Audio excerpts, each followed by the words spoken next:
Today I want to sort of investigate the question of why does Martin Luther King Jr. get a day and the feminists don't have a day? Where's Emma Lazarus? Where's Emma Goldberg? Where's Emma Goldstein? Where's Emma Goldblatt? You know, all of these Jewish feminist heroes, where are they? Why don't they get a day? They're at least as important. I mean, think about it. There are 3 billion women in the world. There's only 1 billion Africans in the world. And among Americans, about 50% of Americans are women. Only about 14% of Americans are black. So, you know, it is confusing if we're simply looking at proportional representation.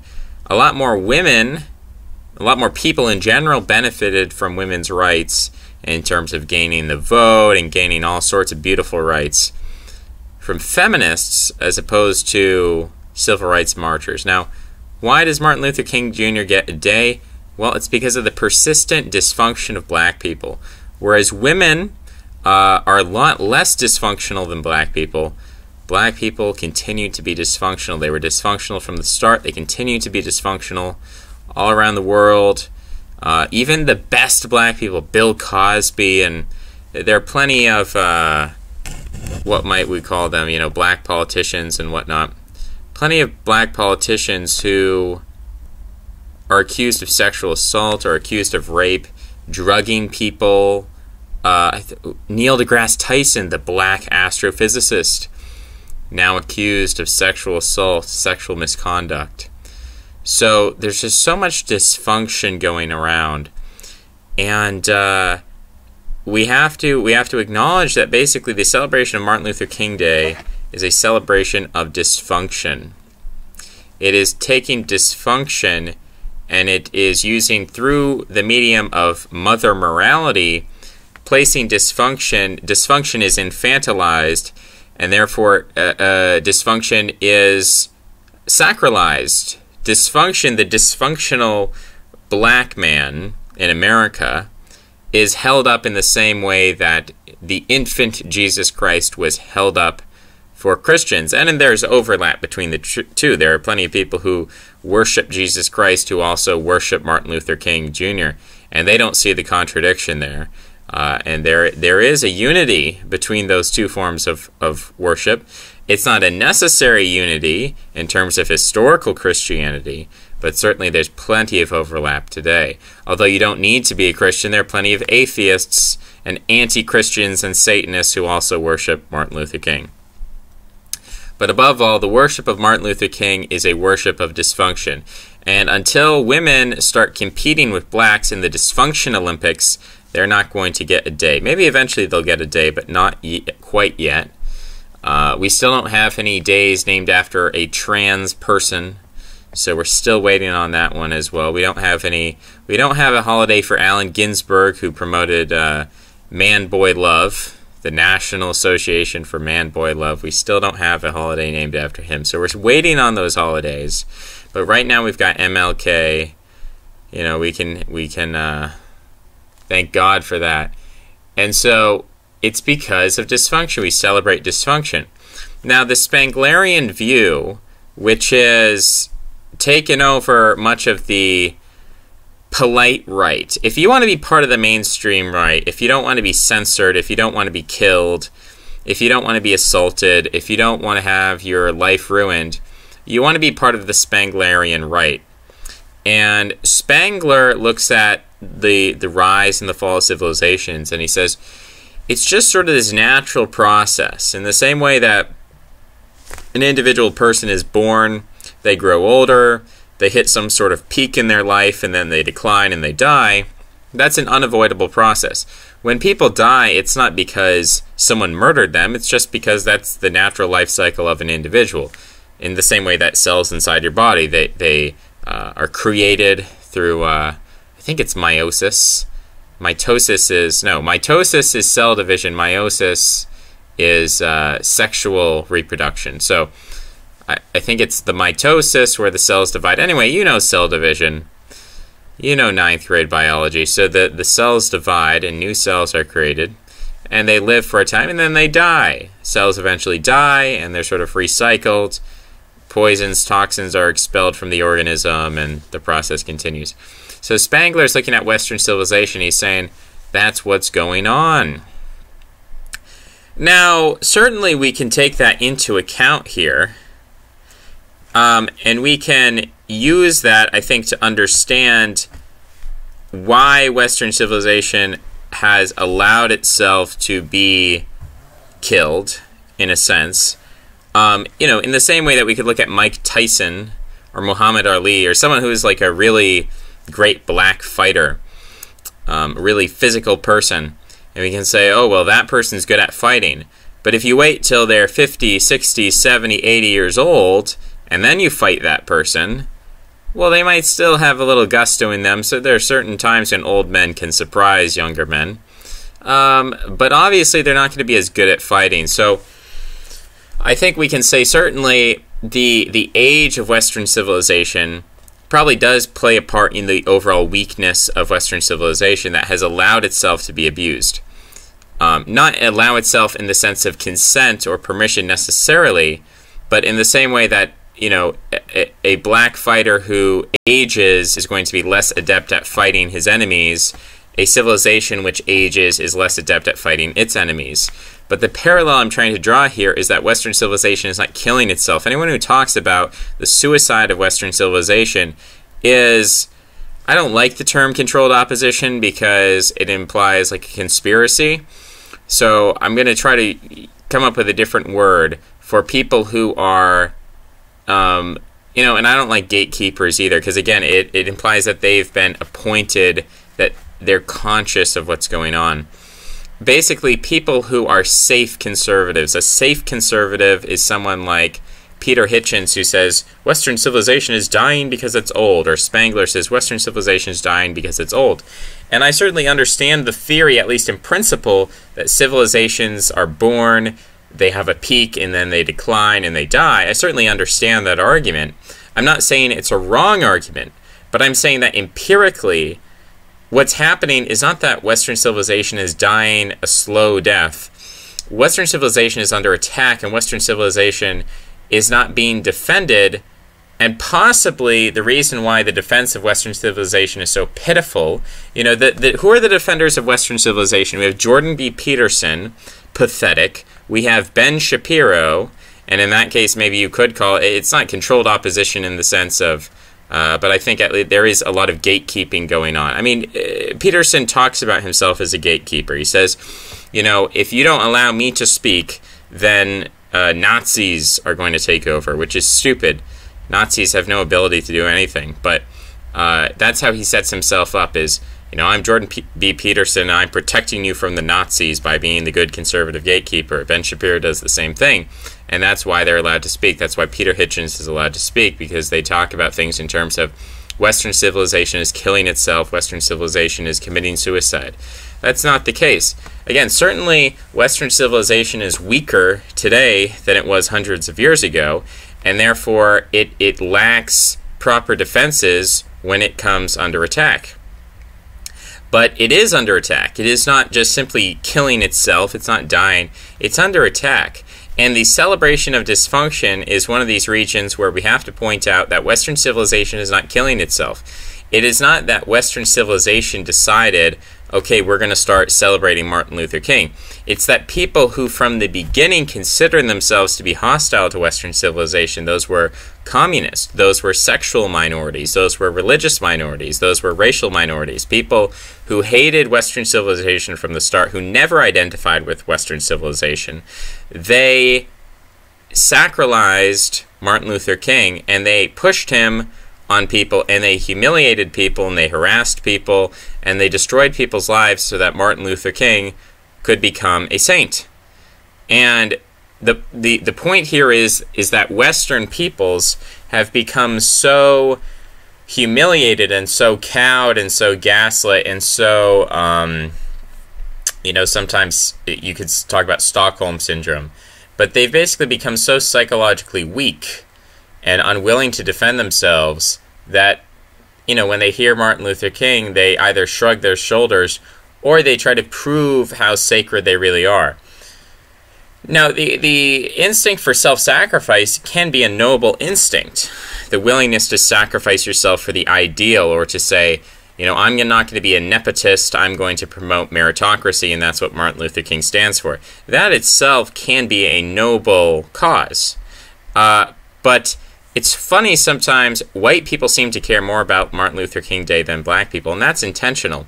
This celebration of dysfunction is not an accident. It's not something that we've just fallen into. It's not as if, we woke up one day. Like, Nietzsche puts this forth as well, which is why Nietzsche is a state-approved philosopher. He's a mainstream academic philosopher that people will talk about. People don't like to talk about Schopenhauer. They'll talk about Heidegger, right? But they don't want to talk about Schopenhauer. But they'll talk about Nietzsche because Nietzsche will say things like, well, when the warrior has no other warriors to fight, he fights himself.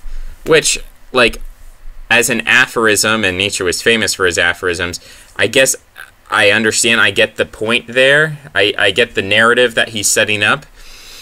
But it's just not true. It's just not true in the totality of things. Certainly that's something that can be exploited. We can talk a lot about man's natural urges, which then can be exploited. So man has a natural urge to be lazy.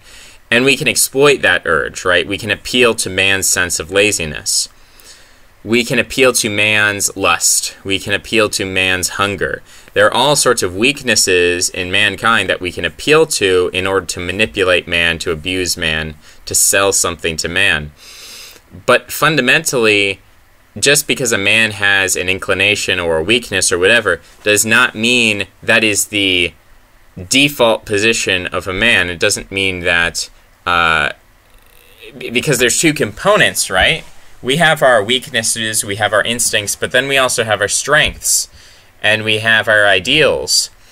And in order to make a man controllable, to make a man subject to his laziness and his lust and his hunger, to make a man subject to his lower, baser interests, then you have to destroy his idealism. His idealism, which if you don't interfere with someone's idealism is actually also an integral part of us. It's not something that simply, I'm not saying the tabula rasa, the idea that we're just a blank slate with no ideals, is flawed. Ideals are an integral part of who we are. We can argue nature versus nurture. To what extent are we idealistic in our nature versus to what extent are ideals nurtured?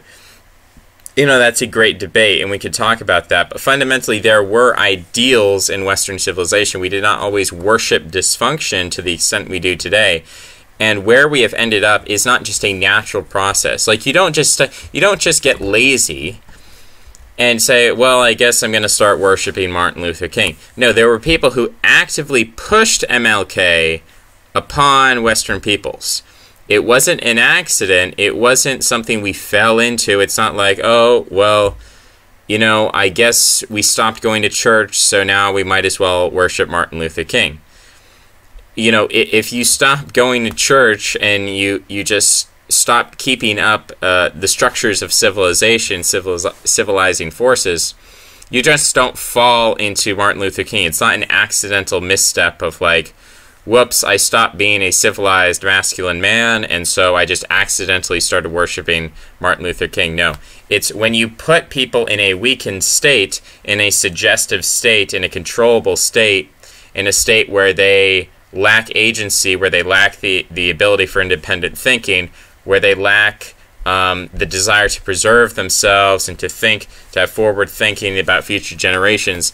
When they lack that, then in that weakened position that you've put them in, then you can advance the cause of Martin Luther King, and then you can attack them with this racial humiliation of saying, and you must celebrate Martin Luther King Day, and if you don't celebrate Martin Luther King, you're an evil person, and we're going to destroy your life, and we're going to, you're basically, it's carte blanche. Whatever is deemed appropriate to do to you, if you go out and you say, I'm not going to celebrate Martin Luther King Day, and your house gets firebombed, what's going to be the response? The response is going to be like, hey, we should never use violence because you can't fight hate with hate. So what are they saying there? They're not saying that the person didn't deserve to have their house firebombed. They're saying that, well, that's just not an appropriate strategic tactic. You can't fight hate with hate. It would be like me saying, it's not appropriate to firebomb a leftist's house because you can't fight hate with hate, or you can't fight evil with evil or something like that. If I call you evil, then I'm saying that it is right for you to be destroyed. I'm just saying, well, it's right for that person to be destroyed, but the state should destroy them. We don't want vigilante justice. So it's merely a disagreement upon the form of destruction, not on the destruction itself, because we all understand that once we as a society label a behavior evil, then we give moral permission for that individual to be destroyed.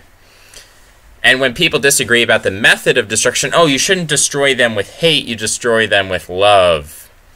And what they mean by that is destroy them by having a lot of same-sex relations, or destroy them by, giving away your money to NGOs that fuel African overpopulation or Bangladeshi overpopulation, or they say destroy hate with love by reading a book by Wilhelm Reich and, going and having a polyamorous orgy. And that's what they mean by destroying hate with love. So still there is the element of destruction hasn't disappeared. They're just saying, well, that's not a very good tactic because you might actually upset some white people if you go and firebomb someone's house. That is, when the left says don't use violence, what they don't mean is don't use violence because we don't want to hurt those people. They say, no, it's fine to hurt those people. You can hurt them with porn. You can hurt them with opiates. Basically anything that's within the free market and the non-aggression principle, as long as they're making a voluntary choice to hurt themselves and we're kind of manipulating them and forcing them to make that choice of quote-unquote their own free will, then it's fine to kill them through this sort of assisted suicide, this suggested suicide. But I see that as inherently homicidal.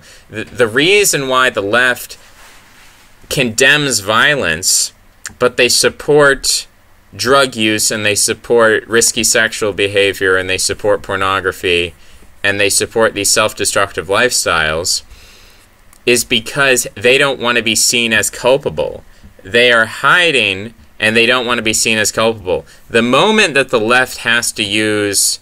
remember Waco. I mean, Waco was an example where the establishment said, hey, we're going to be explicit. We are going to go firebomb a bunch of children and just kill them all and slaughter them. And there was blowback from that, right? There was the Oklahoma City bombing. So, I mean, whether or not you can be a conspiracy theorist about it and say, oh, well, Timothy McVeigh was under mind control or it was a government plot or what, I don't really care.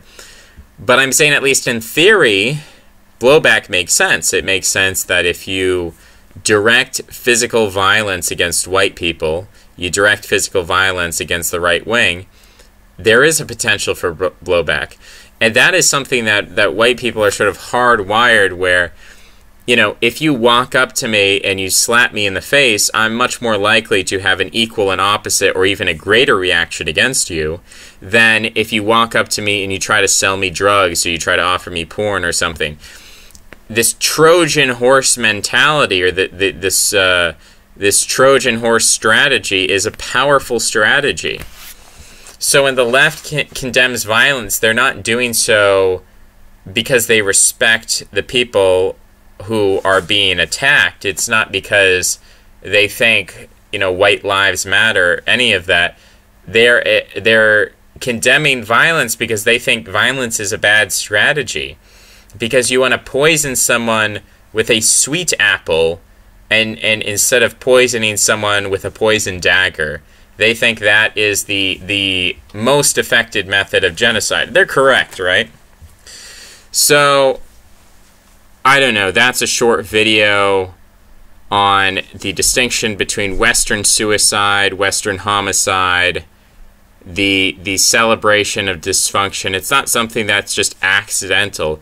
Certainly there are cyclical civilizational cycles that leave us in a weakened state, that leave us open to these kinds of attacks. But the attacks themselves are not accidental. They're intentional. They're conscious. These acts are acts of moral agents. Or immoral agents, right? They're not just animals who, they do it simply because they have to do it or they don't know any other way. They do it fully understanding the consequences of their actions. They do it with full intent of hurting you. And that's what I'm opposed to. I'm opposed to the celebration of dysfunction, not because I think we've accidentally stumbled into it, and we need to just get the facts right. I'm not, in this sense, I'm not so concerned with the empirical facts. I'm concerned with the moral intentions. Whether, whatever theories people have about how things work, I think those are to some degree less important than people's intentions. If you have the intention of harming me, I mean, we could argue over facts all day, but if you have the intention of harming me, we're not arguing in good faith. And so the question of empiricism, to me, is really subordinate to the question of moral intention. If you have the intention of helping me, then you can criticize me all day, and that could be theoretically constructive. But if you have the intent of hurting me, and you compliment me, that a compliment from someone who wants to hurt me can, in the ultimate analysis, be worse than a criticism from someone who wants to help me. There's such a thing as a constructive criticism. There's also such a thing as a destructive compliment. Someone who says, "You go, girl. Yeah, you sleep with as many men as you want. Yeah, you're so empowered." That's an example of a destructive compliment. And men also are subject to the same sort of complimenting. "Oh yeah, you celebrate diversity, man. You're such a stand-up guy. You're such an ally. You're a white ally." And people are built up in this way, and they're complimented in this way, in a way that's ultimately destructive and is ultimately harmful, and it's a malicious compliment. In the same way, you can think about. I'm trying to think of the advisor in Lord of the Rings, Wormtongue. Wormtongue is someone who manipulates the king. In the Tolkien series, he manipulates the king through compliments, through flattery. This is a very old archetype of the manipulator who manipulates through compliments and flattery. So compliments and flattery are not necessarily a good thing, and criticisms are not necessarily a bad thing. What matters here is the intent, the moral intent. Do you want to help me or do you want to hurt me? And I think that we have to establish that first, that there are people that do want to hurt you, not because of anything you did, but simply because of who you are. And you chose to be who you are. I don't believe this thing that race is not a choice. I believe in reincarnation. I believe that people choose how they're going to incarnate in this world. And so you chose, most of the people watching me are white. If you're not white, then you have a very weird, unique situation. You're far outside the middle of the bell curve in terms of your views and your habits. But if you made it this far in the video, but white people, you've chosen to incarnate into this race at this time in this world under these political conditions. That was your choice. You chose to incarnate, and you chose an incarnation that would lead you to your current quagmire, your current dilemma of what is the right way for a white person to live in the current year. Because it's a difficult question to answer. It's not a simple question of like, oh, we just got to march in the street, or we just need to vote for Trump, or we just need Brexit. Like, there's no simple answer to this. There's no simple path let out for us. It's not like medieval Europe where you could say, well, my father was a shoemaker, so therefore I'm going to be a shoemaker. My father was a smith, so I will be a smith. My farmer was a farmer, so I'll be a farmer. My father was whatever, insert the profession here. So it's not that simple. Things are not laid out as simply as they were before. And so there's a great degree of psychological stress that comes with the need for decision making. We used to live, we are used to, historically, we're used to living in a society where most people have decisions made for them. And the left is good at analyzing this, because the left will say, like, it used to be that women were forced to be housewives. And people on the right will say, well, no, Marie Curie was free to be a scientist. So they'll say, no. You don't understand the cultural pressures that were on women. And that's true. There were cultural pressures that were on women. And so a lot of how people are influenced to make decisions is not encoded into the law. Even if there's no law saying that women cannot be scientists, there were still a lot of cultural pressures that were dissuading women from pursuing science. Now, I don't think that it's a good thing to have women pursuing science, because I think that the genders are specialized for the most part. And so I think those cultural norms were good and healthy in terms of the perpetuation of a people. But clearly, there are unseen forces, cultural forces, that are hard to analyze on a surface level. And if you're an explicit thinker, none of this makes sense. There are a lot of people online, and people use the term autistic. And I want to get away from that and start to talk about explicit thinkers versus esoteric thinkers. An explicit thinker is someone who says, I'm an atheist because there's no evidence for God, and capitalism works, and I don't care what race you are, I care how good you are at your job. This is an explicit thinker. Ben Shapiro appeals to explicit thinkers. An esoteric thinker can get down below the surface level, the superficial, and analyze people's intents and analyze, okay, well, what is the deeper meaning of race, and why is this such a contentious issue? And it can start looking at things like, it's not just about the merit of the individual, but it's about the social fabric in general. And this is, I think Tucker Carlson is someone who's at least sort of broaching the subject of what lies underneath the surface, not just looking at the individual, because the individual is the seat of consciousness. And so when we talk about an individual, we're always referring to the consciousness of that individual. Whereas if we talk about a society, then all of a sudden we bring into the discussion a collective unconscious, which is much more along the lines of an esoteric thinker rather than an explicit thinker. Explicit thinkers can't really deal with society in an effective way. The best thing that we have is we have sociologists looking at statistics and saying, like, well, correlation doesn't equal causation, and being very circumspect about things. And I think, as an example, someone who I think is very smart, very intelligent, is Ryan Falk, but he's very intelligent in an explicit way. He can only deal with data and these, it's got to be a sociological study or something that proves that 70% of the people act this way in this situation, whatever. There's no esoteric thinking. He's very anti-esoteric. And again, people say, like, oh, he's autistic or he has Asperger's or something. And fine, like, that might be true, that Asperger's and autism affect people in this way. But I kind of want to get away from that specific medical diagnosis and just look at the broad spectrum of an explicit thinker versus an esoteric thinker. That explicit thinkers, like, I call Shakespeare an alchemist.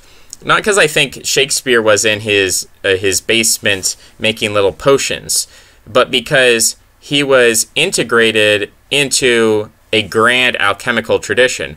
When he talks about, when he makes pagan references, it's not because he's not a Christian, and it's not because he's making potions, but because he's connected to an overall alchemical movement. I mean, that's the term that I give it. And we could argue over semantics.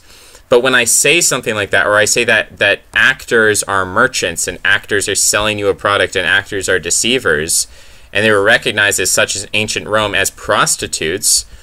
And then I have a very explicit thinker say, actors aren't lying because I don't actually believe that Darth Vader's a real person. So it's not the same thing as a lie. That's an example of explicit thinking. And that's a huge problem in the right wing, because the right wing is a fringe, when we're talking about anything that's approaching a far right or a deep right or a dissident right.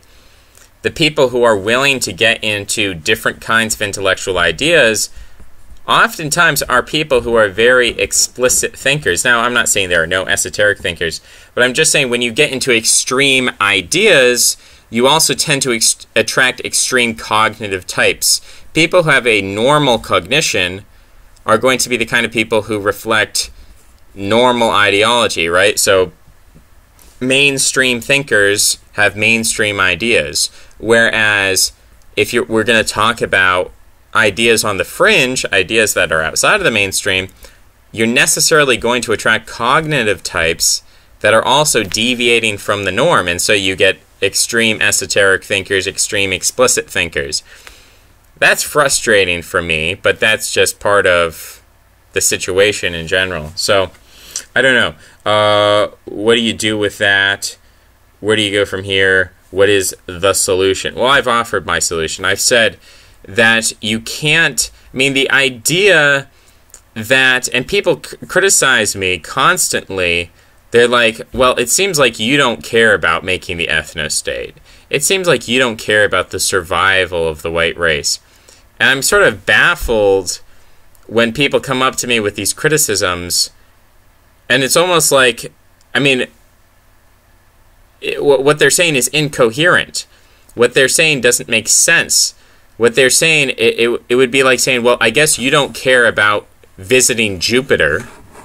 It's like, no, I don't really care about visiting Jupiter because that's not something that's realistic. I don't have a hope. I'm not sad that I'm going to die without ever having visited Jupiter, because that's not within my grasp. I mean, certainly it would be cool. It would be awesome to go in a spaceship and fly around Jupiter and things like that. But I'm not sad about the fact that I won't get to visit Jupiter, because that's not something realistic. And so, you know, the emotional system and what I desire, I try to align that with reality rather than distorting my vision of reality to fit my, you know, emotional attachments. And so you have basically a generation of young people who are going on YouTube and watching Hitler speeches and then saying like, yeah, ethno-state, white nationalism, because they feel this thumotic attachment to the white masculinity of Nazi Germany. And what I'm saying is, like, we have to separate this concept of an ethno-state from white masculinity. White masculinity is something that is necessary for our spiritual survival. If we do not have a white masculinity, we become spiritual slaves. I mean, we literally sell our souls. We lose our spiritual agency. And so we need white masculinity. But that doesn't mean doing it within an ethno-nationalist context. I would so much rather be a white Rhodesian than a white Swedish person. I would so much rather be living in a situation where it's a very racially diverse context, but I still have my white masculinity, as opposed to living in a very racially homogeneous context, but everyone is totally spiritually broken and messed up. You know, and this is something that you can look at people like Lawrence of Arabia, or you can look at people like Christopher Columbus, or you can look at other explorers, white people who went into non-white regions and they expressed their white masculinity, and the result was not an ethno-state necessarily. I mean, Argentina, as an example, is a historically a European state. So it's not that, I'm not saying that I hate the concept of an ethno-state. I'm not saying that having too many white people around scares me because it's not diverse enough. But what I'm saying is that's not my fundamental goal. The Spartans lived in a society with helots, right? And they didn't, I mean, the Spartans weren't like champing at the bit, like just waiting to exterminate the helots so that they could have their racially pure Spartan state. that wasn't the point. The point was that they expressed their Spartan masculinity, their Spartan spiritual agency, and that's kind of what I mean by masculinity is being active and being purposeful rather than just sort of drifting in the wind and being controlled by societal currents, being part of the countercurrent. That's something that's important to me. And so the Spartans, they exercised their masculinity over the Helots, and therefore they retained their spiritual independence and their autonomy. And that was more important to them than living in a racially pure state, which is what these ethno-nationalists seem to propose. And I think that's part of the reason why the term white supremacy is so reviled, because, you know, the ethno-nationalists can say, well, at least I'm not a colonialist, at least I'm not an imperialist, at least I don't oppress people. I just believe in the Wilsonian concept that every people deserves a state. And you have so many white nationalists running around saying this because they want to avoid at all costs the worst thing, which is being a white supremacist. They say, well, I might be a white nationalist, but at least I'm not a white supremacist. And so that shows how moral I am. And it shows to me that they're still cucking to the mainstream morality. And they're not speaking about truth. Now, if you want to be a successful politician, like we can look at the example of Steve King, who clearly is sympathetic to white nationalism. Like this is a guy who clearly has been to like some. He clearly knows people. He's probably familiar with Jared Taylor and people like this, right? He's probably met a lot of people in the white nationalist movement. And he's under attack. And so if you want to be a successful politician, of course you would say things like nationalism for all peoples, right? So I'm not arguing that what I'm saying is a politically successful message. But what I'm arguing is that politics is not the fundamental struggle. Politics is an expression of the result of a struggle. So when one group of people becomes spiritually dominant over another group of people, there are political ramifications. When when white people become spiritually submissive, there is a political ramification in terms of the civil rights movement, in terms of feminism. Like, these things are consequences of already concluded spiritual battles. You know, the recruitment of all these white nations to fight Nazi Germany, even though that on the surface superficially seemed like, oh, it's white men expressing their white masculinity, on the surface, and people will go back and they'll say like, oh, you know, the GIs were so cool, or the RAF was so cool because they were white men who were allowed to be masculine. They had permission to be masculine. They had permission to be warriors and to be strong. And wouldn't it be great if we could go back to that time? But what I'm saying is that those people, that expression of white masculinity was actually reflective of an overall, a more fundamental, a more spiritual process of submission. So whereas on the surface it looked cool and it looked active and it looked masculine, underneath what had actually happened is you had a group of people who had decided that these people should be used as cannon fodder, that they should be used, they should be given the appearance. I mean, this is the game of the merchant, to sell something to you with less value than its appearance, so that the actual value is less than the perceived value. And they sold World War II as an act of white masculinity, when in fact it was an act of white submission. That's how they sold it, and people are still being sold this crap. That's not true. It's not true that it was an act of masculinity. It was an act of a self-inflicted wound. It was a circumcision, in the same way you read in the Bible about this tribe that gets tricked into circumcising themselves, and then the next day they're slaughtered. Well, that's what World War II was, where a bunch of white men went around circumcising themselves, and we have a bunch of propaganda films that make that Circumcision Act appear as something completely different, as its opposite. They make it appear as an act of white masculinity, when in fact it was an act of white submission. It was an act of white circumcision. And so you have to understand that deeper spiritual struggle, and when you understand the spiritual struggle that precedes the political struggle, then you can start to get ahead of the curve, and then you can start to see events don't become so confusing. Like, how could, people can look at World War II and they can say, how could the greatest generation, how could these really masculine white men from 1945 then produce the 1960s? How did the one lead to the other? It doesn't make any sense. And it's very confusing to people who are explicit thinkers, who just look at, like, oh, he's got a gun, he's killing Nazis, he's a masculine guy. Brad Pitt in Glorious Bastards, he's a white man killing Nazis. What could be more masculine than that?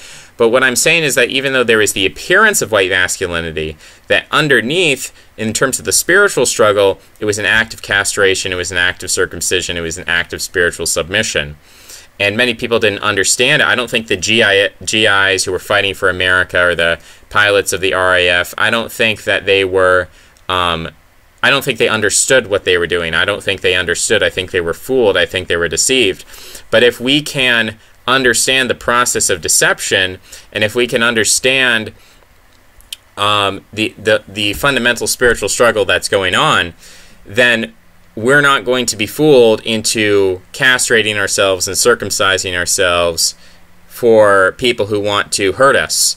If we can preserve ourselves in a spiritual sense, and we can defend ourselves from a spiritual perspective, then we're sort of ahead of the political curve, and that the politics are a manifestation, they're a consequence of a spiritual struggle. The 1960s, the failure of conservatism in the 1960s was a result of 1945 representing a great castration of Western civilization.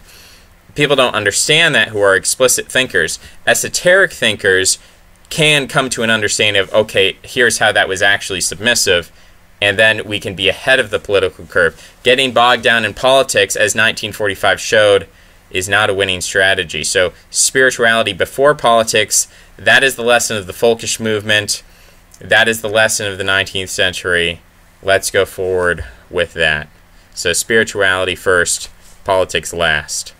Obviously, politics are important to the extent that I can only make YouTube videos because I don't have a SWAT team breaking down my door at the moment. Now, if Hillary Clinton was president, maybe that would happen. I don't know. So politics are important to that extent. And so I'm not saying don't vote. I'm not saying you can't be involved with politics, but I'm saying that spirituality is primary and politics is much further down the line. So thanks for listening, and I'll talk to you again next time. Bye-bye.